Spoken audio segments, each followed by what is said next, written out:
तो welcome back दोस्तों, आज मैं फिर से एक्सप्लेन करने वाला हूँ द समर हिकारू गाइड को, जो कि सही में काफ़ी इंटरेस्टिंग है। और इस पार्ट में हमें और भी काफ़ी सारी चीज़ें पता चलेंगे।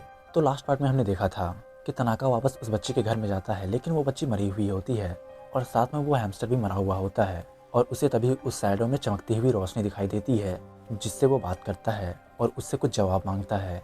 तो चलो अब हम लोग देखते हैं कि उसके आगे क्या हुआ था। तो एपिसोड के स्टार्टिंग में हम लोग देखते हैं सीन शिफ्ट हो जाती है और तनाका अपने घर में बिल्कुल सही सलामत होता है और उसके हाथ में वही हैमस्टर होता है जो उस बच्ची के साथ था।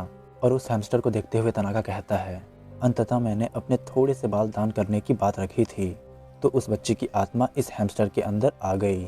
मतलब वो बच्ची की आत्मा अब इस हैमस्टर के अंदर है।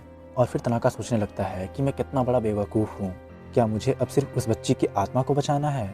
लेकिन अंत में इसका क्या ही मतलब होगा? भले ही आत्मा एक हो, पर हैमस्टर तो हैमस्टर ही है ना। इसलिए सिर्फ उसके आत्मा का जिंदा होने से ये मतलब नहीं कि वो भी जिंदा हो, क्योंकि ये कहना कि सिर्फ इसलिए कि उसके पास आत्मा है तो वो ठीक है, ये काफ़ी सेमफुल होगा।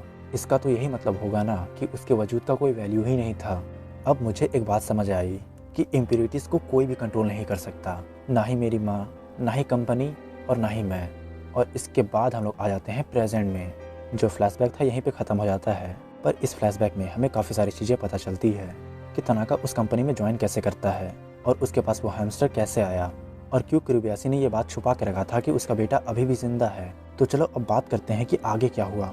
तो प्रेजेंट में आने के बाद हम लोग देखते हैं तनाका उसी अपार्टमेंट के बाहर खड़ा होता है जहाँ पे आखिरी होल है और कुरुबयाशी भी वहीं होती है उसके साथ। तो तनाका अपनी माँ यानी कि कुरुबयाशी से कहता है, सारे इम्प्योरिटीज़ का अपना तर्क होता है, इसलिए मैं कम से कम अपने शरीर से उन्हें संभालने की कोशिश करूंगा, क्योंकि मैं इस कंपनी के काम करने के तरीके से बिल्कुल भी सहमत नहीं हूँ, जो अपने ही वर्कर को बेकार पुर्जों की तरह समझते हैं। इसलिए मैं इन कंपनी के साथ कभी काम नहीं करूंगा, क्योंकि एक बार कंपनी जो हासिल करना चाहती है वो हासिल कर ले तो कुछ भी अच्छा नहीं होगा, सब कुछ बर्बाद हो जाएगा, जो कि मैं बिल्कुल भी नहीं होने दे सकता। तो कुरुबयाशी कहती है, तुम काफ़ी बड़े और समझदार हो चुके हो और ये होना ही था, क्योंकि ये सारे तुम्हारे पापा के गुण थे तो तुम्हारे अंदर तो आने ही थे। सच में मैं बहुत खुश हूँ। लेकिन तभी तनाका सवाल करता है कि आपने हिकारू के साथ क्या किया? आपने उसे कहीं पुलिस के हवाले तो नहीं कर दिया? तो कुरुबयाशी कहती है, मैंने जो भी किया है वो सबसे अच्छा था, क्योंकि ये तुमने भी गौर किया होगा कि यूसुकी मिक्स्ड बनते जा रहा है और अगर यूसुकी ऐसे ही मिक्स्ड होते रहा तो वो कभी भी नॉर्मल लाइफ नहीं जी पाएगा, जो कि मैं बिल्कुल भी नहीं चाहती और ना ही मैं ऐसा कभी होने दूंगी। अगर तुम्हें याद ना हो तो मैं बता दूं कि कुरुबयाशी ने हिकारू के साथ आखिर किया क्या है। कुरुबयाशी ने हिकारू को झूठ बोलकर उसे एक टनल पे ले गई थी और कंपनी के साथ मिलके उसे पकड़वा दिया था। तो अब तुम्हें पता चल गया ना कि कुरुबयाशी ने हिकारू के साथ क्या किया था। लेकिन फिर तनाका यहाँ पे कहता है, तो इसका मतलब उसे भी भुला दिया जाएगा ना? तो कुरुबयाशी कहती है, हाना चैन धीरे धीरे तुम्हें भूल गई है। तुम्हारी छोटी बहन होने के बावजूद ऐसा लगता है कि मानो जैसे उसके यादों से उसके बड़े भाई की सारी यादें उसकी यादों से मिटा दी गई हो, जैसे कि वो कभी अस्तित्व में था ही नहीं। और अगर यूसुकी भी हिकारू के साथ और लंबे समय तक रहता तो उसका भी यही हाल होता, जो मैं बिल्कुल नहीं चाहती थी। तो फिर तनाका बताने लगता है, यही सारे मिक्स लोगों का ना चाहते हुए भी अंत होता है। वे बस दो दुनियाओं के बीच फंसकर रह जाते हैं और चाह कर भी कुछ नहीं कर सकते। और यही अंत बिना स्पिरिचुअल सेंसिटिविटी लोगों के लिए होता है, जो अपने अस्तित्व को पूरी तरह से भूल जाते हैं और वे फिर कभी हमारी दुनिया में वापस नहीं आ पाते।